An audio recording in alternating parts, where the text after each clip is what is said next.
तो 11 महीने से चल रही इजराइल और हमास की जंग अब ब्लैकमेलिंग पर आ गई है। बताया जा रहा है कि होस्टेज डील और सीज फायर ना होने पाने के पीछे सबसे बड़ी वजह है फिलाडेल्फी कॉरिडोर। क्या है ये कॉरिडोर और कैसे ये गाजा जंग का नया ट्रिगर पॉइंट बन गया है, समझिए इस रिपोर्ट में।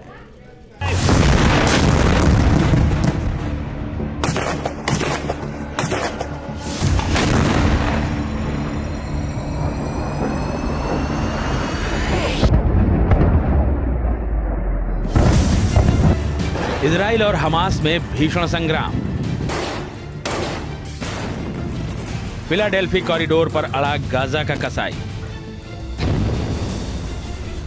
क्या इजराइल करा पाएगा बंधकों की सुरक्षित रिहाई?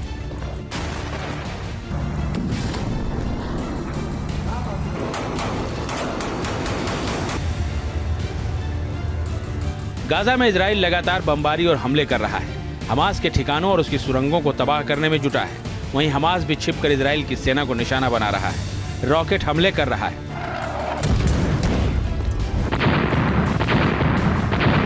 गाजा में चल रही भीषण जंग के बीच इजराइल और हमास में बंधकों को छुड़ाने और सीज फायर पर लंबे समय से बात चल रही है, लेकिन हर बार डील अटक जा रही है। समझौता नहीं हो पाने में अब सबसे बड़ी वजह माना जा रहा है फिलाडेल्फी कॉरिडोर।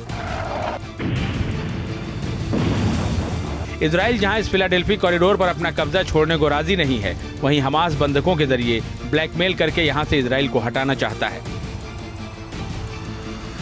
आपको बताएंगे कि फिलाडेल्फी कॉरिडोर पर इजराइल हमास में क्यों बात नहीं बन पा रही है, लेकिन उससे पहले ये जान लीजिए कि ये कॉरिडोर क्या है और कहां है।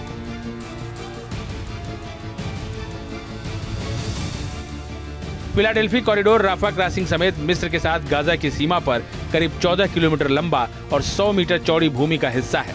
इसे 2005 में गाजा से इजरायली सैनिकों की वापसी के बाद बफर जोन बनाया गया था। इसकी सीमा भूमध्य सागर से इजराइल के साथ केरेम शालोम क्रॉसिंग तक है। मई 2024 से पहले तक यहां मिस्र की पुलिस निगरानी करती थी।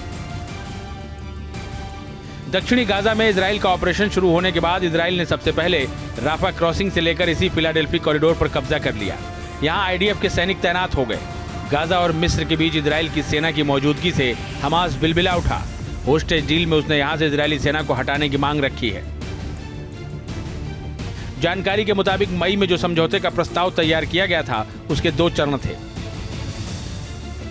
पहले चरण में हमास के बंधकों को छोड़ने के बदले गाजा में घनी आबादी वाले इलाकों से इजराइल की सेना की वापसी की डील थी, जबकि दूसरे चरण में स्थायी युद्ध विराम और इजरायली सेना की गाजा से पूर्ण वापसी की डील होनी थी। लेकिन हमास ने समझौते के पहले चरण में ही फिलाडेल्फी कॉरिडोर से इजरायली सेना को हटाने की मांग की, जबकि इजराइल का कहना है कि फिलाडेल्फी कॉरिडोर घनी आबादी का इलाका नहीं है और इस पर इजराइल कब्जा नहीं छोड़ेगा। यानी कॉरिडोर पर दोनों पक्षों के अपने अपने दावे हैं। आखिर ये फिलाडेल्फी कॉरिडोर क्यों दोनों के लिए अहम है, ये भी समझिए। फिलाडेल्फी कॉरिडोर में हमास ने विशाल सुरंग नेटवर्क बना रखा है। फिलाडेल्फी कॉरिडोर से हमास तक हथियारों की सप्लाई पहुंचती है। फिलाडेल्फी कॉरिडोर को हमास की ऑक्सीजन पाइपलाइन कहा जाता है।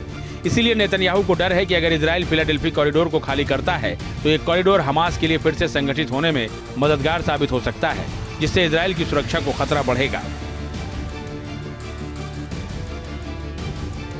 हालांकि अमेरिकी सुरक्षा सलाहकार जॉन किर्बी ने कहा है कि फिलाडेल्फी कॉरिडोर के कुछ हिस्से से इजरायली सेना हट सकती है, लेकिन इजराइल ने वॉर कैबिनेट की मीटिंग में साफ कर दिया है कि फिलाडेल्फी कॉरिडोर से वो नहीं हटेगा। नेतन्याहू भी जानते हैं कि अगर गाजा से हमास को पूरी तरह से नेस्तनाबूद करना है तो उसकी सप्लाई चेन को तबाह करना होगा और फिलाडेल्फी कॉरिडोर पर कब्जे से ही इस मिशन को अंजाम दिया जा सकता है। यानी फिलाडेल्फी कॉरिडोर ही इजराइल और हमास के बीच अब जंग का नया ट्रिगर पॉइंट बन गया है, जिससे बंधकों की जिंदगी भी खतरे में पड़ गई है। Team news nation.